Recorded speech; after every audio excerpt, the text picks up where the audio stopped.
Okay, so in the last video we got our database set up and some of the basics of the HTML sorted.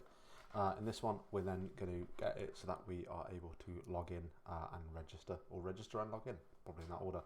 To start off, we need to re-enable our virtual environment. So we're going to run the command venv scripts activate. So that will reactivate us back into our virtual environment. And then we can rerun our code. But before we do so, I need to install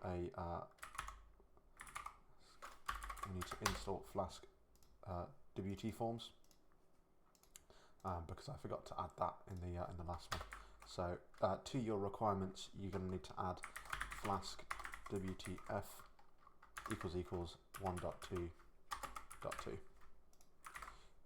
We then need to rerun the install command. So it's just down there for you. So there it is. Rerun it, and that will install that package for us. We can then rerun the virtual environment create script here, or sorry, we've already just run that. We can then rerun our website, and it will start up, and our hello world page is there for us.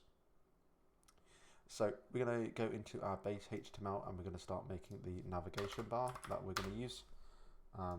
So it's going to start off with a nav.navbar,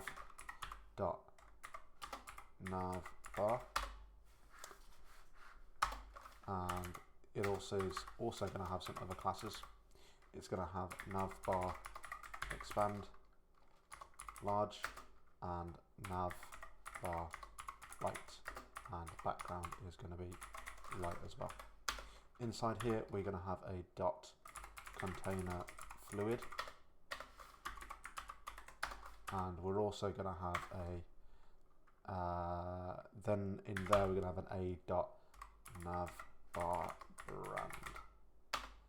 The href for this is just going to be a slash, and it's going to say my library. So if I refresh that, there we go. We have our navbar appearing at the top of our page. Beneath this, we're going to have a dot collapse,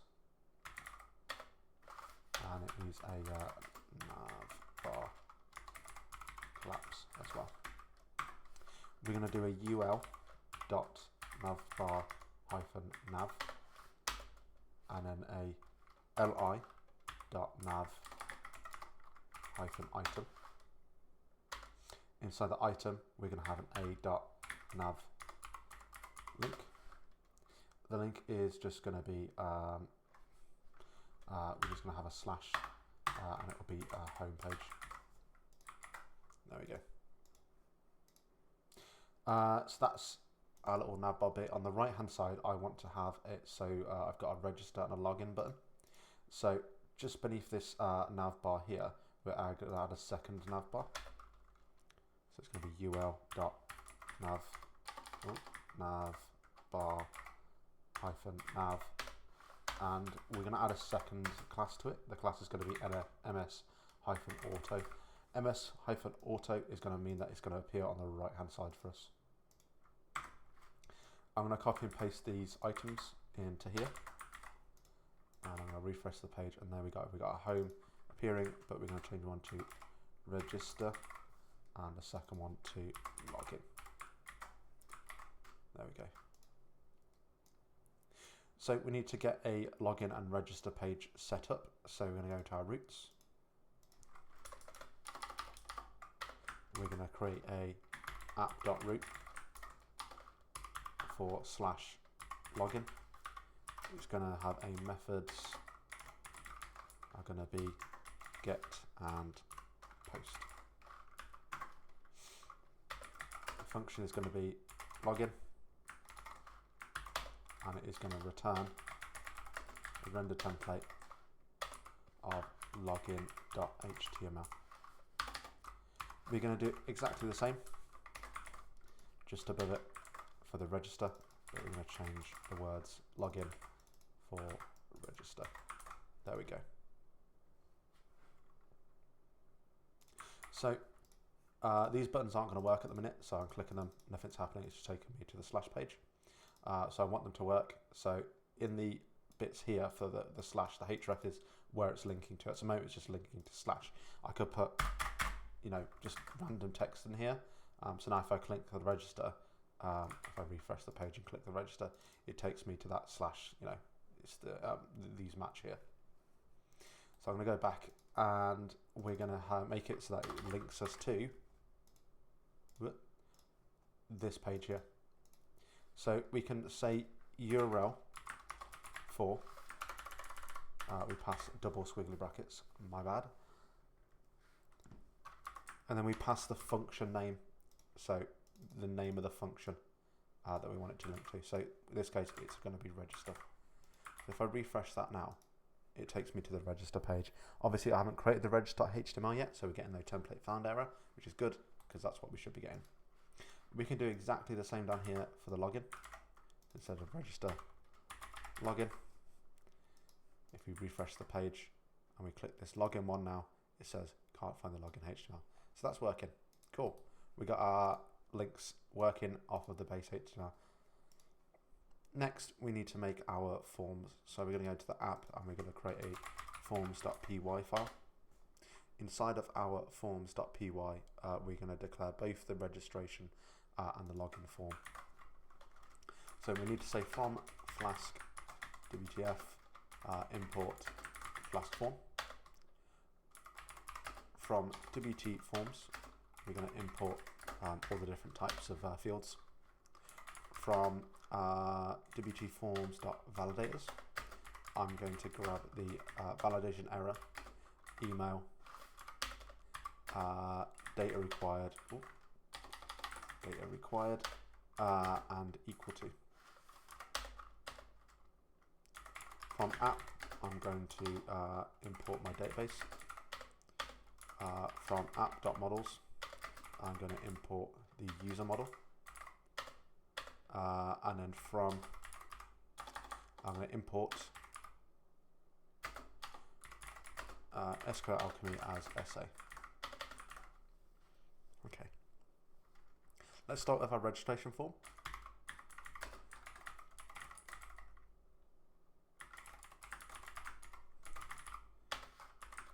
So we'll create a class for our registration form, and then we'll create the different fields that we're going to have. So we're going to have an email field. The label for our email field is just going to be email. We can pass through our validators. So these are the different figures that are going to validate that this email is going to be correct. So we want it to be an email. So there is a validator to make sure that the email is in fact an email. And the data required validator just means that the email has to be filled in. We're going to have a password. And that is going to be a password field. We'll say password. And our validators for this is just going to be that is required. We're going to have a repeat password. And so again it will be a password field. Label for this will be repeat password. And this time, there we go. This time our validators are going to be a bit longer. We're going to have the data required, but we're also going to have the equal to validator. The equal to validator allows us to pass through another field to compare through. So it just makes sure that those two fields are equal. So we just pass through the name of it. So in this case, password, because I want to make sure, let me just drag that across. I want to make sure that the repeat password field is the same as a password, so they've just typed it in correctly both times. We're going to have a remember me field, which will be a boolean. I'll just say remember me. We'll have no validators for this. If I was to apply the data required validator, that would mean that they have to tick the remember me button, but I'm not going to do that because they might not want it to remember them. Actually, it's a registration form, so we're not going to put that in there. That doesn't make any sense. We just need the email, the password, and we need to know their name as well. So that's going to be a string field, and it's going to say name, and this one will have the data required validator. Okay. We're going to add in our submit button, which will be a submit field, and it will just say register. We're going to create a custom validator. for the email address, because we want to make sure that the email address hasn't already been used, because if we go back to the models that we did earlier, we'll remember that the user email address has to be unique. So we're going to make sure it's unique here, and if it isn't, we'll raise an error. So to create a custom validator, you just create a function with the word validate underscore and then the field name. So in this case, it's the email field. So validate underscore email will validate the email field. It'll take through the actual email address and the email.data there. So we'll be able to access that as well. So we're going to try and search the database for any users with a matching email. So we're going to say db.session.scalar is sa.select from the user table, where user.email is the same as the email.data, so whatever's stored in this email variable here. If a user exists in the database with the same email address, this will be populated with that user's information. So if it's not, then it will just be a null or a none value. So we can say if user is not none. So if the user is populated with something, has some data in it, we know that this isn't a valid email address, or is an email address that's already been used. So we can raise a validation error to stop it from the registration from taking place.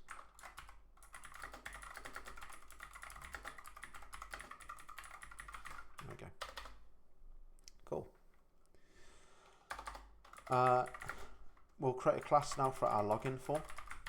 Our login form will as well extend from Flask form, and it's going to be pretty similar. I'm going to copy the email and the password here, because pretty much the same. I'm going to copy my submit button, but I'm just going to change it from register to login. And I'm going to add that remember me.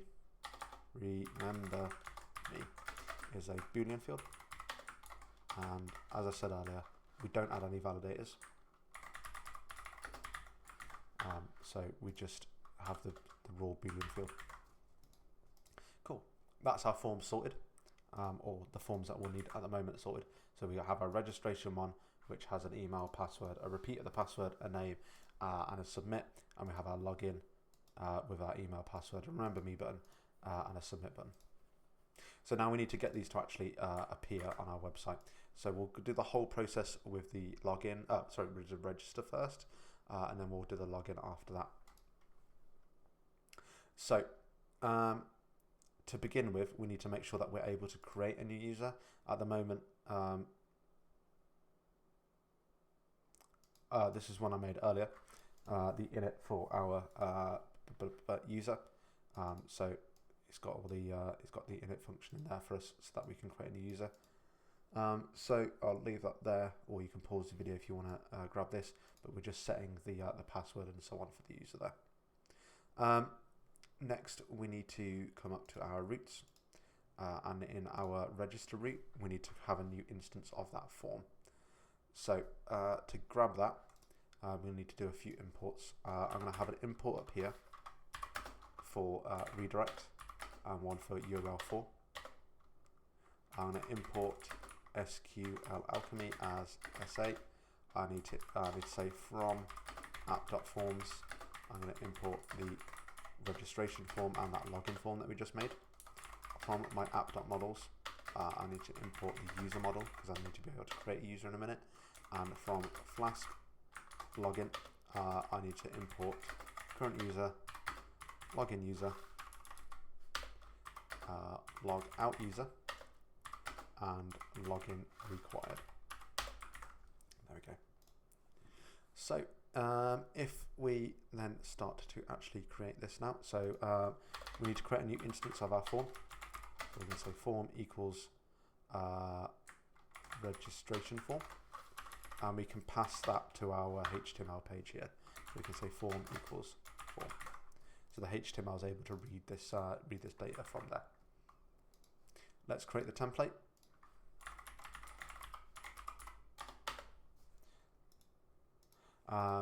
So for the register form, we need to set it up so it extends. So extends base.html. So that means it's going to use this base HTML. We're going to say from bootstrap 5/form.html. We're going to import render field. We'll create our block.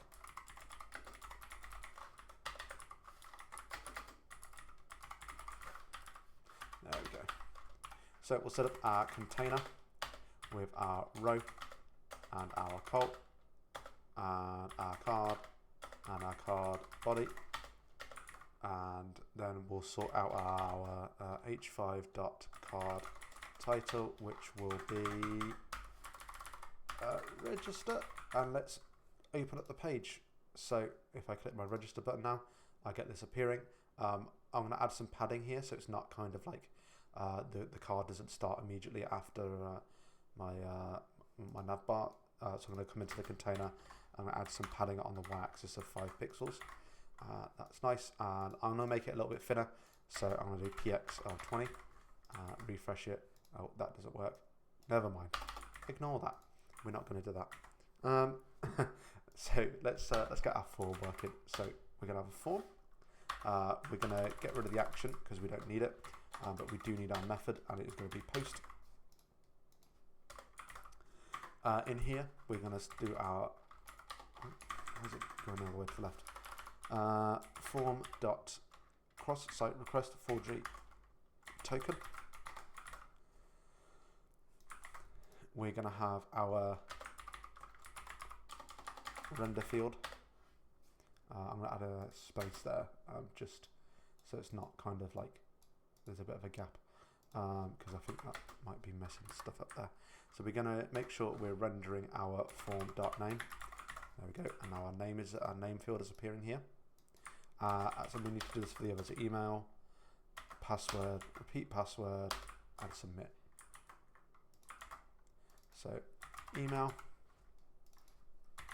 password, repeat password, and submit.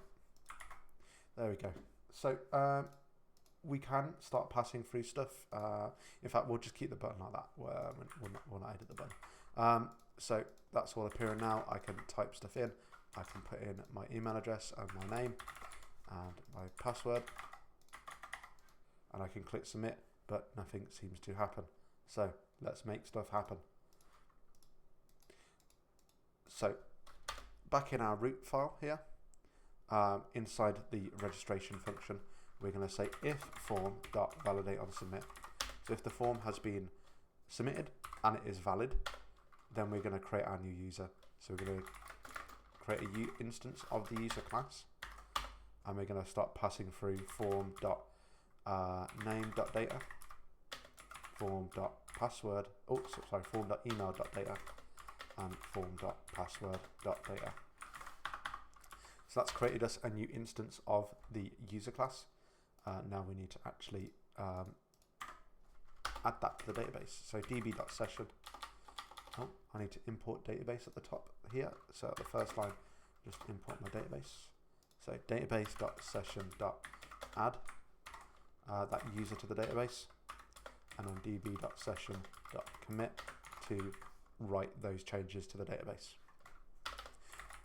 We'll then, instead of keeping the page on this, we'll link them to a different page. So we'll return redirect URL for, and we'll just take them to the login page. So if I run this again, now install email validator for email validation. So I need to grab that.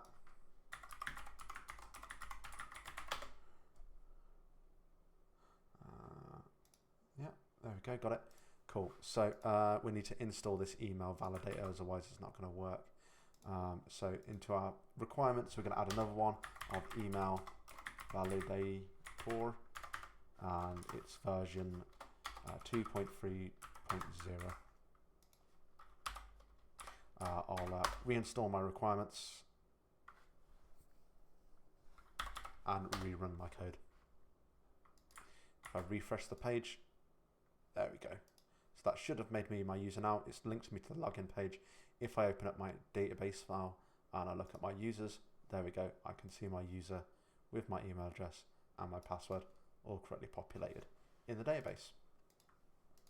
So now I want to be able to log in. So I can create my user and I exist, but I need to be able to actually access the website with my user. So we're going to create the page first. So we're going to say form equals login form, and we'll pass that to our HTML. There we go. Our login form is going to be very, very similar to our registration form. So I'm going to create a new template called login.html. And what I'm going to do is I'm just going to copy my register form, paste it into my login form, and just remove some bits. So the title, I'm going to change to login. My email, my name, I don't have that, and I don't have the repeat password, but otherwise everything else is going to stay the same. So if I refresh this page now, there we go. We have a nice login page. So 1, 2, 3, nothing happens when I submit. So as I say, this is pretty much the same as the other one.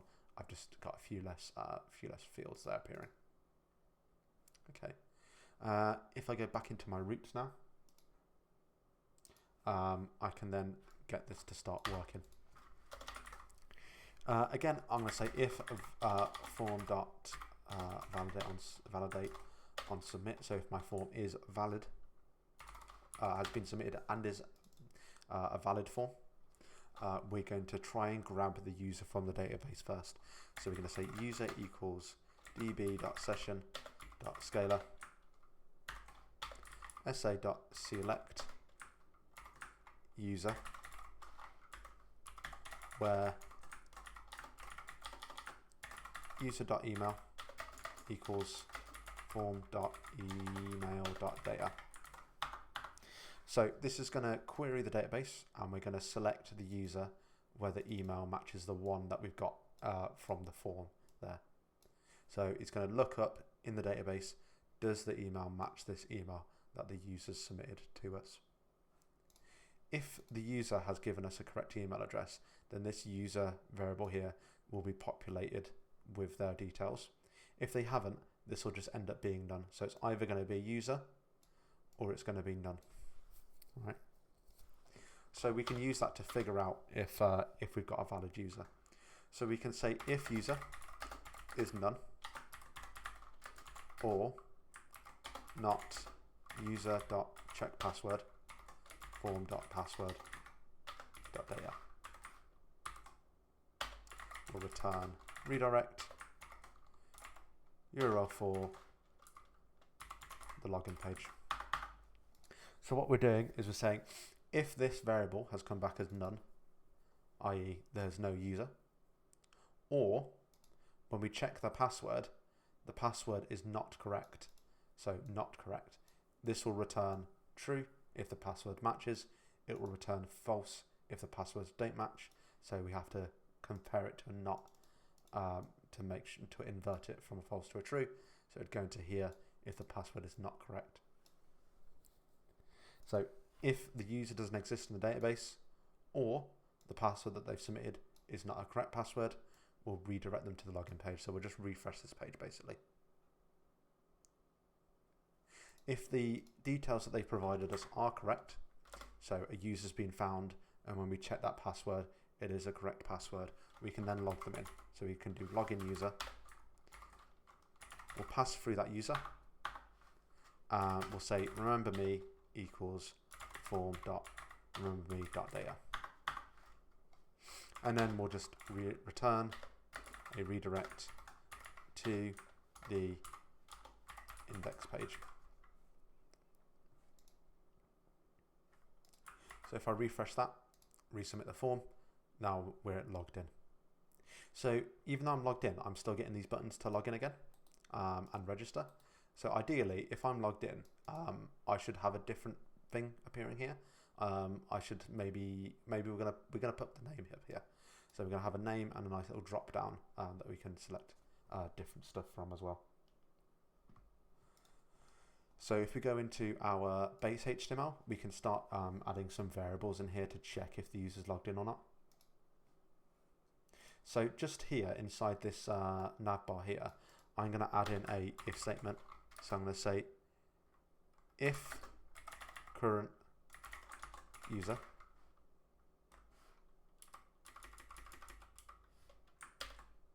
just check that that's the right syntax. Yes. So if current user dot is anonymous, if the current user is anonymous, it's going to do this stuff.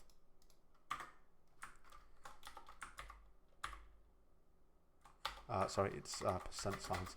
Else we'll do something else. So it's percent signs here. Sorry, not double brackets, not double squiggly brackets. So we're going to say if the current user is anonymous, do this. Else, do something else, and then we'll have our end if. So this will be the thing for if the current user's logged in. So see, I'm logged in now, and I've not got anything appearing here.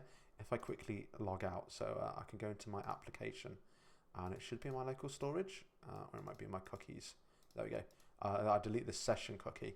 There we go, and that will kind of log me out. There we go. Now I'm logged out. If I log back in again, so this is logged out. So now this stuff is appearing on my page. If I re-log in again,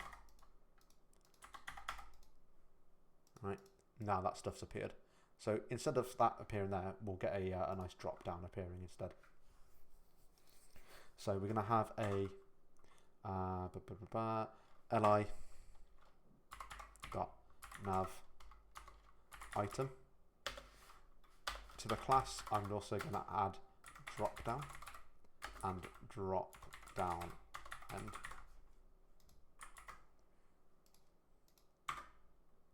In here, we're going to have a a.nav link. The href is we're just going to leave it as a hash. It's not going to be doing anything. And in here, I'm going to pop the current user dot name. There we go. So now my name's appearing. That's not doing anything because I need to change it to do some other stuff. So it's a nav link, and it's going to be a drop down toggle as well. There we go. So it's got that nice little drop down icon. It's also, we're going to give it a role. Role is going to be button.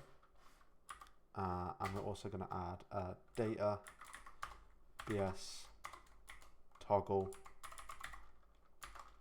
It's going to be drop down. There we go. Now we can actually start to add in our different items for our drop down. So at the moment we're not going to have too much. We're just going to have a ul.drop down menu, which is going to have more stuff in it, and I also need to add the drop down menu ends to it as well. So we're going to start having stuff appearing now. If I refresh, now we've got the little box, and now we can get stuff to appear in the box by doing an it's going to be an li a dot drop down item. Href doesn't matter, and then we can have, maybe let's have a logout button. Logout, there we go. So I've got my name, I click on my name, and I've got a nice little logout button. Let's get that logout button to work. We'll create a logout route. So our logout route is going to then, where is it? We're going to create a new one. So it's going to be app.route logout with methods of just get. We don't really need to include it if it's just get, but you know, def log out is going to be log out user. And then we'll just return a redirect URL for the index page. So that will log them out. Just calling that logout function just literally just logs them out. Don't have to pass anything through. We can pass the actual user, but it just gets rid of it. So essentially, it'll just delete the cookie for us. So the same way that I did my inspect element, went into application, delete this cookie, it just does that for us by clicking a nice button. So let's make the button run this code. So we're going to go into our base where we've just made this logout button, a couple squiggly brackets, URL4, and passing through the name of the function again, which is logout in this case. If I refresh the page now, my logout button now logs me out. There we go. Cool. So we've created a number of forms. We created a couple different pages to allow us to log in and log out. And we created a few routes as well to actually implement the logging in and the logging out. In the next one, we'll start looking at a page to allow us to create books and to create authors related to different books.